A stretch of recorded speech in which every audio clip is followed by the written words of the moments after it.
दोस्तों नमस्कार। आज फिर मैं हाजिर हूँ एक और सच्ची घटना के साथ। दोस्तों, आज की जो सच्ची घटना मैं आप लोगों को सुनाने वाला हूँ, ये सच्ची घटना है उत्तर प्रदेश की। उत्तर प्रदेश का एक ज़िला लगता है बांदा। बांदा ज़िला के अंतर्गत एक थाना आता है और थाने के अंतर्गत एक गांव पड़ता है, जिस गांव का नाम सिउआ होता है। सिउआ गांव में एक बहुत ही खुशहाल परिवार रहा करता था, जिस परिवार में परिवार के मुखिया और उनकी पत्नी और उनके 3 बच्चे रहा करते थे, जिसमें बच्चे का नाम सिद्धार्थ होता है, जिसके 2 बहनें भी होती हैं। दोनों बहनें, एक भाई बड़े ही खुशहाल तरीके से अपने माता-पिता के साथ बड़ी ही खुशहाल ज़िंदगी को जी रहे होते हैं। दरअसल जो सिद्धार्थ होता है, उसकी उम्र करीब 18 से 17 साल की होती है। सिद्धार्थ जो कि पढ़ने लिखने में काफ़ी होशियार होता है और वो 10वीं क्लास की परीक्षा के लिए तैयारी कर रहा होता है। उसकी पढ़ाई बड़ी ही अच्छी चलती है, तो जिसके चलते उसके पिताजी सिद्धार्थ से कहते कि बेटा, तुम अपनी पढ़ाई बहुत ही अच्छी तरीके से करना, क्योंकि मेरे पास अब इतने पैसे नहीं हैं कि मैं तुमको दोबारा पढ़ा लिखा सकूं। क्योंकि वो उनकी जो आर्थिक स्थिति होती है वो थोड़ी कमज़ोर होती है, जिसके चलते वो कहते हैं कि तुम अभी जितनी भी पढ़ाई कर सको, कोचिंग लगाना चाहो लगा लो, लेकिन फेल मत हो जाना, क्योंकि मैं दोबारा आपको नहीं पढ़ा सकता, इतने पैसे मेरे पास नहीं है। आप पहली बार में ही अपनी पूरी ताकत लगा दो, कोचिंग लगा लो, पढ़ना शुरू कर दो। सिद्धार्थ जो होता है वो अपने पिता की बात मान लेता है और पड़ोस में ही स्कूल के ही टीचर से कोचिंग लगा लेता है। वो पढ़ने जाना शुरू कर देता है और पढ़ाई लिखाई करना भी शुरू करता है। कुछ दिन का समय व्यतीत होता है, उसके पड़ोस में ही एक लड़की रहा करती थी, जिसका नाम रवीना होता है। रवीना भी इसी के साथ इसकी क्लासमेट होती है और वो भी उसी स्कूल में पढ़ती है और इसके क्लास में पढ़ती है, और ये दोनों उसी टीचर से कोचिंग भी लगा लेते हैं और एक साथ पढ़ना शुरू कर देती हैं।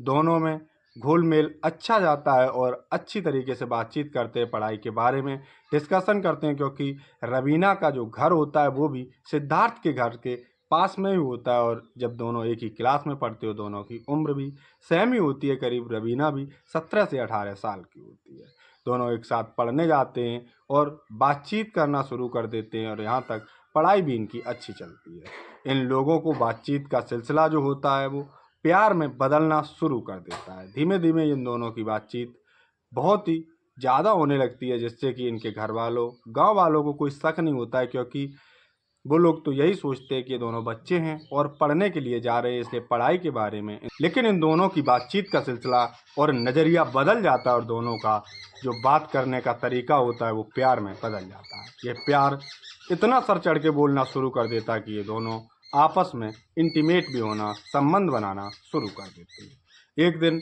जो सिद्धार्थ होता है वो स्कूल के लिए निकलता है, लेकिन उस दिन स्कूल की छुट्टी होती है, तो ये दोनों घर से निकल जाते और कहीं दूर दराज जाकर एक गुमशुदा जगह देखकर वहाँ पर संबंध बना लेते हैं। जब एक बार इनका ये सिलसिला शुरू हो जाता है, तो अब तो ये आए दिन का सिलसिला शुरू हो जाता है। जब इनका मन करता है तब ये दोनों एक दूसरे के साथ संबंध बना लेती हैं, और ये बात अभी तक किसी को पता नहीं चलती है कि यहाँ तक जो रवीना होती है उसके घर वालों को भी नहीं पता चलता है, और सिद्धार्थ के घर वालों को भी कोई जानकारी नहीं होती है।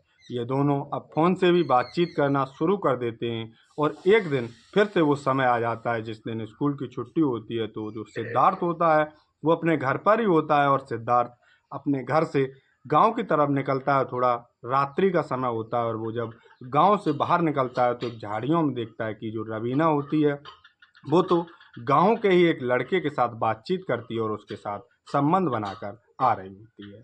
जो सिद्धार्थ होता है वो उसे रंगों हाथों पकड़ लेता है और कहता है कि रवीना, तुम ये सब कुछ क्या कर रही थी?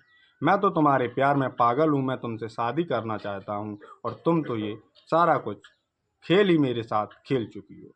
रवीना वहाँ पर सिद्धार्थ को ये अनुशासन देती है, ये सारा कुछ उसके दिमाग में फीड कर देती है कि मैं कुछ गलत नहीं कर रही थी, मैं तुम्हारे प्यार से तुमसे ही प्रभावित हूँ और मैं तुमसे ही शादी करूँगी।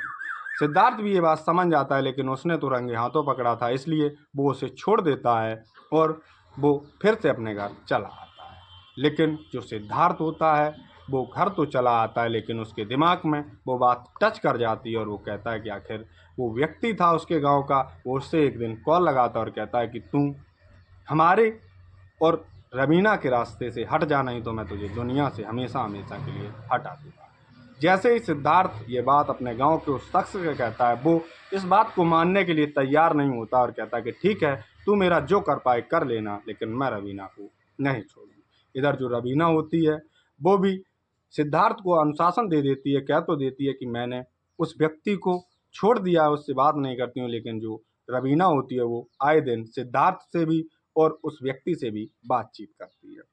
वो इन दोनों से बातचीत करती है, दोनों के साथ संबंध बनाती है, लेकिन सिद्धार्थ को फिर से इस बात का जो बात होती है इसके बारे में पता चल जाता है कि रवीना अभी भी उसे नहीं छोड़ी है। तो जो सिद्धार्थ होता है वो एक दिन अपने दिमाग में बहुत ही खौफनाक प्लान सोच लेता है और वो उस दिन का इंतज़ार करना शुरू कर देता है कि जिस दिन वो व्यक्ति उसे मिलेगा वो उसे ज़िंदगी के लिए हमेशा हमेशा के लिए उसे ख़त्म कर देगा। सिद्धार्थ ऐसा ही करता है, उसे मौका मिल जाता है। एक दिन गांव में कोई फंक्शन हो रहा होता है और गांव के लोग बिजी होते हैं, तो सिद्धार्थ उसे अकेला पा लेता है और अपने घर से कुल्हाड़ी लेता है और उसके गर्दन पर वार कर देता है और उसे हमेशा हमेशा के लिए ख़त्म कर देता है।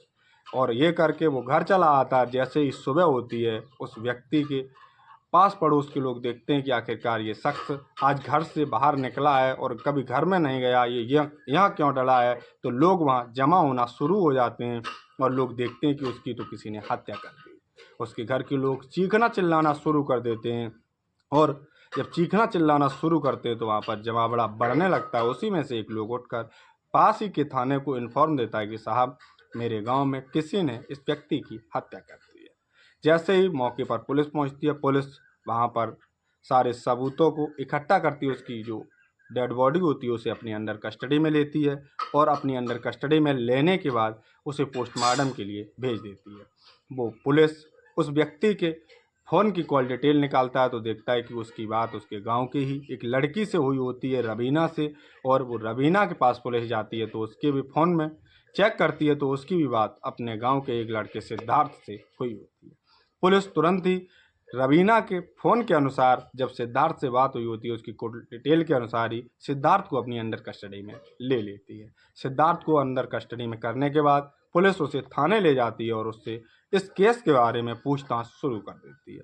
हालांकि सिद्धार्थ एक 17-18 साल का नौजवान होता है, वो जल्दी से ही टूट जाता है और इस सारी सच्ची घटना को पुलिस में बयां कर देता है। पुलिस जैसे ही इस घटना की सच्चाई को पता करती है तो पुलिस के भी जमी तले पैरों से जमी खिसक जाती है और पुलिस भी सोचने पर मजबूर हो जाती है कि आखिर ये एक नया लड़का, नया खून, आखिर इसने कितना बड़ा कदम उठा लिया। पुलिस का कहना यह भी है कि उसे एक सज़ा दी जाएगी क्योंकि वो एक दोषी है, उसने कत्ल किया है तो उसे सज़ा ज़रूर मिलेगी। तो दोस्तों, हमारा इस कहानी को सुनाने का कोई ये उद्देश्य नहीं है कि आपके दिल को ठेस पहुंचे, बल्कि आप सतर्क रहें, सावधान रहें। जय हिंद, जय भारत।